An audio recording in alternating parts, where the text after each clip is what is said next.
మనిషి ఆయుష్. ఒక మనిషి 100 సంవత్సరాలు బ్రతికితేనే గొప్ప విషయంగా చూసే పరిస్థితుల్లో ఇక నుంచి ఒక మనిషి 300 సంవత్సరాలు బ్రతుకుతాడంటే నమ్మగలరా? మనుషుల ఆయుష్ పెంచే అద్భుతం జరగబోతోందా? ఇక నుంచి ప్రపంచంలో అందరూ 300 సంవత్సరాల వరకు జీవించే అవకాశం రాబోతోందా? అవును, మీరు వింటుంది నిజమే. శాస్త్రవేత్తలు చెప్తున్న ఆ షాకింగ్ విషయాలు ఇప్పుడు తెలుసుకుందాం.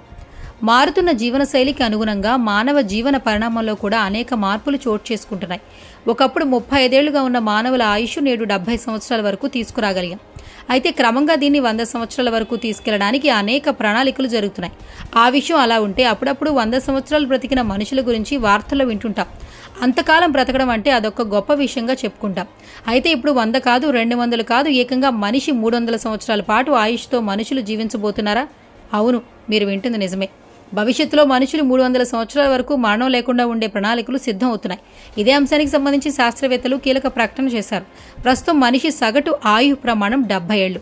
అయితే ఒక్కో దేశంలో ఒక్కోలా ఉంటుంది. 100 ఏళ్లు పైబడి జీవించి రికార్డులకు ఎక్కిన వారు ఉన్నారు. 300 ఏళ్లు బ్రతికితే ఆ కల సాకారమయ్యే రోజు ఎంతో దూరంలో లేదని ISRO chairman doctor yes Somnath అన్నారు.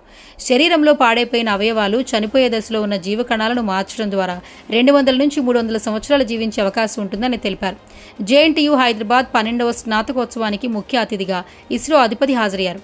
ఈ సందర్భంగా ఆయన మాట్లాడుతూ తుఫాన్లు, భారీ వర్షాలు ఎప్పుడు ఎక్కడ వస్తాయనేది ఖచ్చితంగా తెలుసుకునేందుకు ఈ ఏడాది పిఎస్ఎల్వి, జిఎస్ఎల్వీలను కక్షలోకి పంపుతున్నట్లు వెల్లడించారు.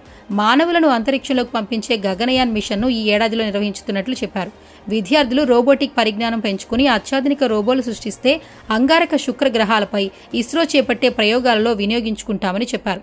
అయితే తాను స్థితిలో ఉన్నాను కాబట్టి అన్ని విజయాలే సాధించాలని అనుకోవద్దని విద్యార్థులకు చెప్పారు. తాను కూడా 1-2 పరీక్షల్లో ఫెయిల్ అయ్యానని సోమనాథ్ తన ఫెయిల్యూర్స్ గురించి తెలియజేశారు. వ్యక్తిగతంగా, వృత్తిపరంగా ఎదురయ్యే అపజయాలే విజయానికి నిజమైన సోపానాలని ఉద్ఘాటించారు. చంద్రయాన్-3 విజయవంతం కావడంతో ప్రపంచవ్యాప్తంగా ప్రశంసలు దక్కాయని, అంతకుముందు 2 సార్లు విఫలమైన విషయాన్ని అంతా మర్చిపోయారని ఆయన గుర్తు చేశారు. రాకెట్లు, ఉపగ్రహాల తయారీలో తాను కూడా తప్పులు చేశానని ఈ సందర్భంగా వెల్లడించారు. ఈ స్నాతకోత్సవంలో 54 మంది విద్యార్థులకు సోమనాథ్ బంగారు పతకాలు అందించారు.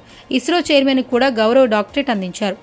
గత ఏడాది ఇస్రో చేపట్టిన చంద్రయాన్-3 విజయవంతం కాగా ఆ తరువాత మొదటిసారిగా సూర్యుడిపై పరిశోధకులకు ఆదిత్య L1 పేరుతో ఒక స్పేస్ క్రాఫ్ట్ పంపించారు. ఇస్రో చేపట్టిన ఈ మిషన్ కూడా నిర్దేశిత కక్షలోకి చేరింది. ఇది 10 ఏళ్ల పాటు సూర్యుని నిరంతరం అధ్యయనం చేయనుంది.